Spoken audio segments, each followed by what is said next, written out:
ضلع مانسہرہ کی تحصیل اوگی، جو نہ صرف سرسبز و شاداب ہے بلکہ تاریخی طور پر بھی اپنا ثانی نہیں رکھتی، آج جس تاریخی مقام کی سیر کروا رہے ہیں اسے پیکٹ کہا جاتا ہے۔ یہ 1860 کی دہائی میں موجودہ اوگی بازار سے 1.5 کلومیٹر دور ایک اونچے ٹیلے پر بنائی گئی تھی۔ اس وقت علاقہ غیر کے لٹیرے اور ڈکیت اگرور اور تناول پر حملہ کر کے مال و اسباب لوٹ لیا کرتے تھے۔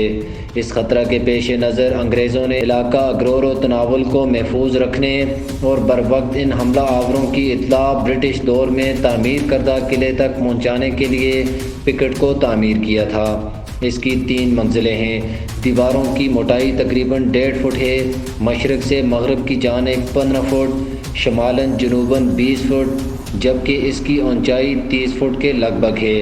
اس میں موجود لینٹر بھی 3.5 انچ موٹا ہے، جو اس وقت کی فن تعمیر میں مہارت کا منہ بولتا ثبوت ہے۔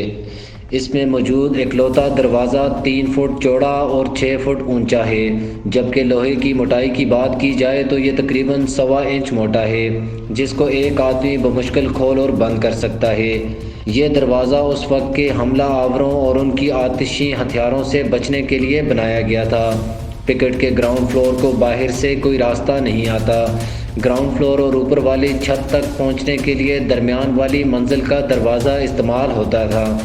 سپاہی سیڑھی کی مدد سے درمیانی اور بالائی منزل تک جاتے تھے اور اوپر چڑھنے کے بعد سیڑھی بھی اوپر کھینچ لیتے تھے۔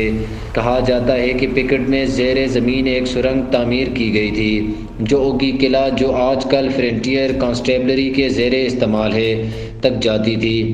جب بھی سپاہیوں کو بیرونی حملے کا خطرہ محسوس ہوتا تھا، وہ فوراً ایک قاصد کو زیر زمین بھیج کر قلعہ میں موجود سپاہیوں کو بروقت خبردار کر دیتے تھے۔ ہمارے ملک کا سرمایہ تاج برطانیہ کی یاد اور تاریخ دانوں اہم تعمیر حکومت کی عدم توجہی کا شکار ہے، جس کا ثبوت اس کی دیوار کو ایک جانب سے ڈھا کر دیا گیا ہے۔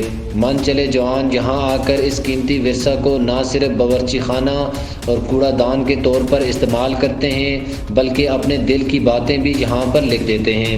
حکومت کو چاہیے کہ اس کے ارد گرد باڑ یا دیوار لگا کر اس چوکی کو غیر سنجیدہ اور غیر مہذب افراد کے ہاتھوں مزید خراب ہونے سے بچایا جائے۔ ساتھی رپورٹر اسامہ خان سواتی کے ساتھ عاقب امان، ہزارہ ایکسپریس نیوز، تحصیل اوگی، مانسہرہ۔